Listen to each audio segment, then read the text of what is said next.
Je vais vous présenter le Graal. Vous reconnaîtrez sans doute la scène, la sublime fresque de Léonard de Vinci. Ma chère, voulez-vous fermer les yeux? Épargnez-nous vos tours de passe-passe. Vous avez requis mon aide, si je ne m'abuse. Vous céderez bien aux caprices d'un vieillard.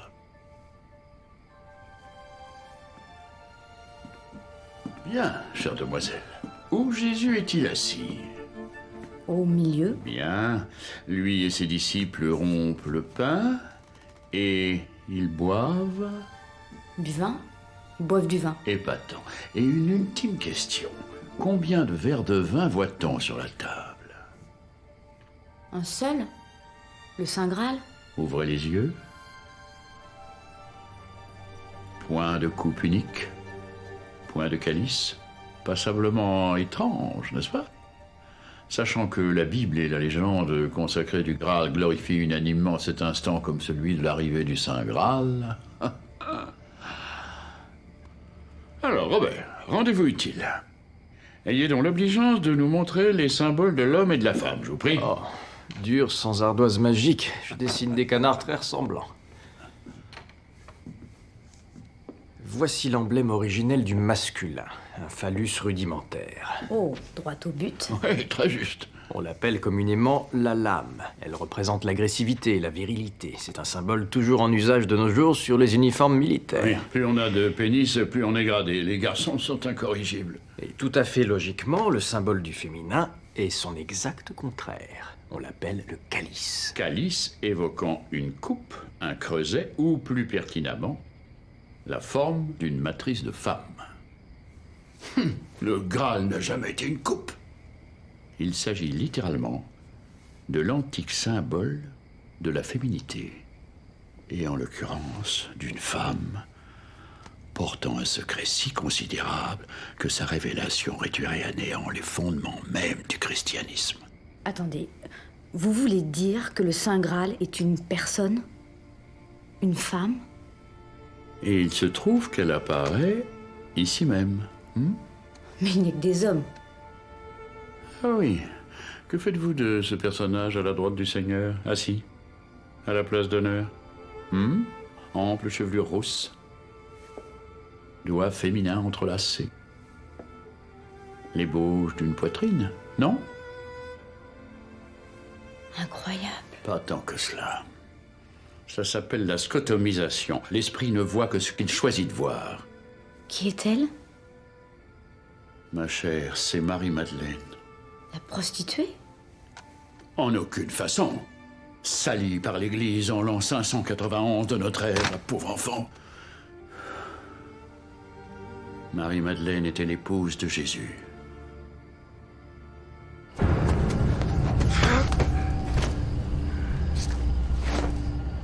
C'est un conte de bonne femme, ça. De vertueuses femmes, je dirais. Il n'y a aucune preuve empirique. Il sait aussi bien que moi que bien des indices vont dans ce sens. Des théories, de simples théories. Notez la façon dont Jésus et Marie sont vêtus. L'un étant le miroir de l'autre. L'esprit ne voit que ce qu'il choisit de voir. Aventurons-nous plus avant dans le bizarre. Remarquez que Jésus et Marie semblent reliés au niveau des hanches et s'écartent l'un de l'autre comme pour délimiter un contour dans l'espace négatif qui les sépare.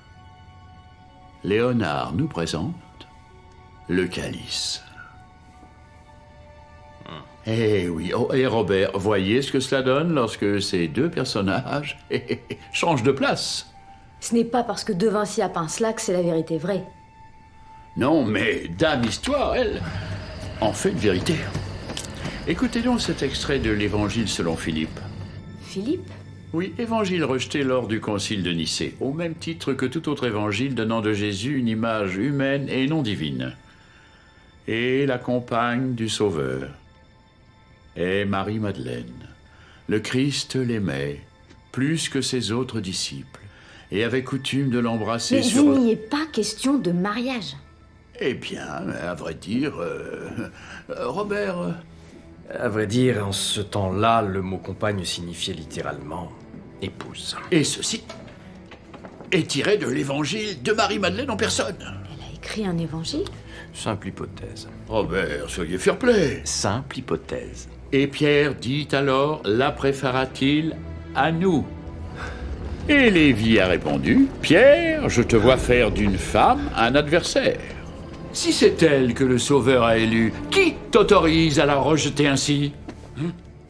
Et il est écrit plus loin, ma chère, que Jésus dit à Marie-Madeleine qu'il lui confie la mission de perpétuer son Église. Marie-Madeleine et non Pierre. La continuité de l'Église devait être assurée par une femme. Rares sont ceux qui savent que Marie-Madeleine était de souche royale, tout comme son époux.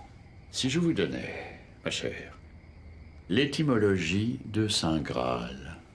Je vous écoute. Cela provient du moyen anglais Sangreal, tel qu'on le trouve dans la légende du roi Arthur. Bien. Coupons-le en deux. Qu'est-ce que cela vous inspire? Réal est l'ancêtre du mot royal, donc sang royal. Quand la légende parle du calice ayant recueilli le sang du Christ, elle évoque en fait la matrice de la femme qui porta la descendance royale de Jésus-Christ. Mais enfin, si le Christ avait une descendance, ça voudrait dire Marie que... était enceinte au moment de la crucifixion.